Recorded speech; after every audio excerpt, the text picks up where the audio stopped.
কক্সবাজারে কোনো মানুষ যেন লাইন ধরে চাল না নিতে হয়, কোনো মানুষ যেন কাপড় ছাড়া না থাকে, রাস্তার মধ্যে স্ট্রিটে যেন শীতকালে কোনো মানুষ না শুয়ে থাকে, শিক্ষা 16 বছরের নিচের কোনো শিশু যেন চায়ের দোকানে এই 3 আসনের এরিয়ার ভিতর কোথাও যেন কাজ না করে, 55 কোনো বয়স্ক মানুষ যেন বিনা চিকিৎসায় কষ্ট না পায়, আর কোনো মানুষ যেন ঘর ছাড়া না থাকে। এই 5টা মৌলিক অধিকার বাস্তবায়ন হচ্ছে আমার ফার্স্ট প্রায়োরিটি। আর বাকিগুলো সব হচ্ছে এক্সেপশনাল এবং এডিশনাল। এই কাজগুলো অন্যরা সবাই করবেন এবং এই কাজগুলো আমার কাছে সেকেন্ড থার্ড প্রায়োরিটি। আমি 5টা মৌলিক অধিকার নিশ্চয় করার জন্য রাজনীতি করতে এসেছি। এখানে টাকা পয়সার ব্যাপার নেই, লোকেদের বুঝাই দেবো যে টাকা ছাড়া রাজনীতি করবো।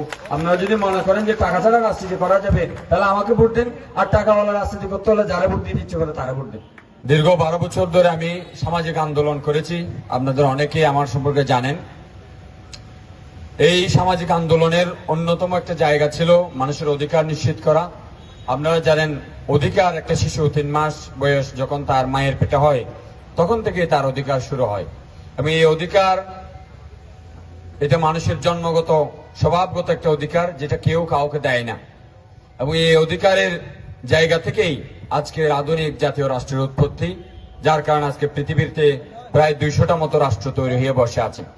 এই প্রত্যেকটি রাষ্ট্র জনগণের সবচেয়ে প্রান্তিক যিনি রয়েছেন, একেবারে শিশু যিনি রয়েছেন, সবচেয়ে দুর্গম জায়গায় যিনি রয়েছেন, তার যে অধিকার, সেই অধিকার নিশ্চিত করার জন্যই মূলত এই রাষ্ট্র ব্যবস্থাগুলো তৈরি হয়েছে।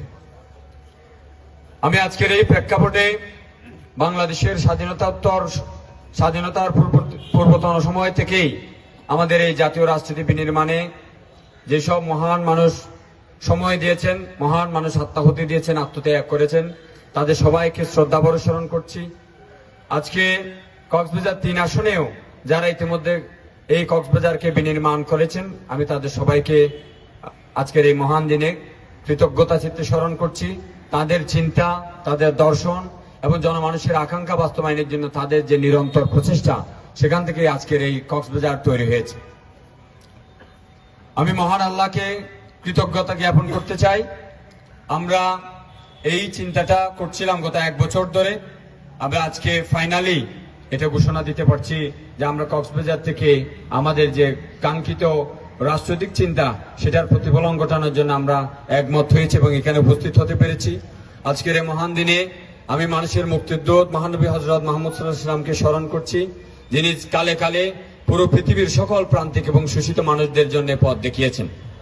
আমি স্মরণ করছি কায়েদ আজম মোহাম্মদ আলী জিন্নাহ, মহাত্মা মোহনদাস করমচাঁদ গান্ধী, শেরেবাংলা একে ফজলুল হক, মৌলানা আব্দুল হামিদ খান বাসানী, বঙ্গবন্ধু শেখ মুজিবুর রহমান, জিয়াউর রহমান, হুসেইন মোহাম্মদ এরশাদ এবং গণতন্ত্রের আপসহীন নেত্রী বেগম খালেদা জিয়া সহ এই গণতান্ত্রিক আন্দোলনে যুগে যুগে কালে কালে, বিশেষ করে বিগত 80 বছরে বাংলাদেশ নামক জাতিসত্তার রাষ্ট্র তৈরি করার জন্য যারা আত্মত্যাগ করেছেন, যারা মুক্তিযুদ্ধে নিজেদের দেহ এবং জীবনকে ত্যাগ করেছেন, যারা 24 জুলাই বিপ্লবী প্রাণ দিয়েছেন, আমি তাদের সবাইকে স্মরণ করছি। আপনারা জানেন, পৃথিবীতে 3টা বড় বড় রাজনৈতিক থিওরি আছে। একটা হচ্ছে ইসলামিক থিওরি, একটা হচ্ছে কমিউনিজমের থিওরি, আর একটা হচ্ছে ন্যাশনালিজমের থিওরি। এই 3টা থিওরি আমাদের পুরো পৃথিবীকে গত 500 বছর ধরে, ইভেন আমরা যদি আরো বড় করে বলি 1300 বছর ধরেই এই 3টা থিওরি পৃথিবীতে কালে কালে আমাদের আদর্শ বাস্তবায়নে এবং জনগণের কাঙ্ক্ষিত আকাঙ্ক্ষাকে প্রতিফলন করার জন্য কাজ করেছে।